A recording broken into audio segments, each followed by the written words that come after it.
Iran में इखलाकी police के हाथों खातून के कत्ल पर मुल्क भर में एहतजाजी मुजाहिरों को ईरान अब फैसला कुन तरीके से निपटेगा, जबकि 700 से ज्यादा अफराद को गिरफ्तार किया जा चुका है। गैर मुल्की खबर रसां इदारे ने बताया कि ईरानी सरकारी टीवी चैनल ने यह दावा किया है कि एक हफ्ता जारी रहने वाले एहतजाज में अब तक 35 लोग हलाक हो चुके हैं, जबकि मुजाहिरे मुल्क भर के 31 सूबों तक फैल चुके हैं। ईरान की खबर रसां एजेंसी ने रिपोर्ट किया कि सूबा गेलान में 739 मुजाहिरीन को गिरफ्तार किया गया है। गुज़िश्ता जुमे को हुकूमत मुखालिफ मुजाहिरों के खिलाफ सरकारी सतह पर ईरान के मुतअद्दिद शहरों में रैलियां निकाली गई और ईरान की अफवाज ने कहा था कि मुल्क में सिक्योरिटी और अमन को यकीनी बनाने के लिए दुश्मन का मुकाबला करेंगे। सरकारी मीडिया ने ईरानी सदर इब्राहिम रईसी का हवाला देते हुए कहा कि ईरान मुल्क की सिक्योरिटी और अमन की मुखालफत करने वालों से फैसला कुन तरीके से निपटेगा। मशहद शहर में अफरा तफरी के खिलाफ क्रैकडाउन में हिस्सा लेने वाले रजाकार बासिज हलाक हो गए थे।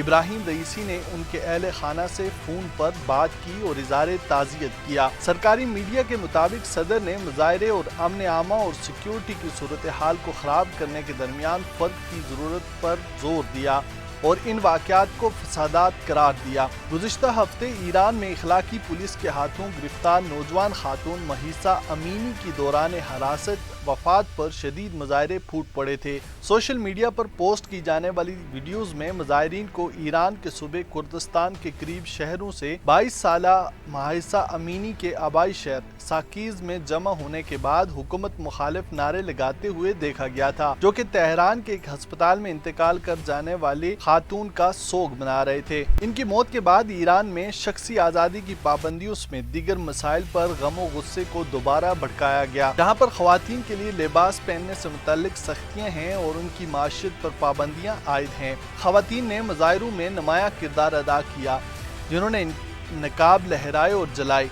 कुछ ने अवामी मुकामात पर अपने बाल काटे और मुश्तइल हुजूम ने सुप्रीम लीडर आयतुल्लाह ख़ामेनी के ज़वाल के नारे लगाए। मुल्क भर में 2019 के बाद सबसे बड़े मुजाहिरे हालिया दिनों में देखे गए हैं, जबकि गैर मुल्की खबर रसां एजेंसी ने रिपोर्ट किया कि ईंधन की कीमतों के खिलाफ मुजाहिरे भी क्रैकडाउन के नतीजे में 1500 से ज्यादा अफराद हलाक हो गए हैं और ईरान की तारीख का सबसे बड़ा खूनी तसादम समझा जा रहा है।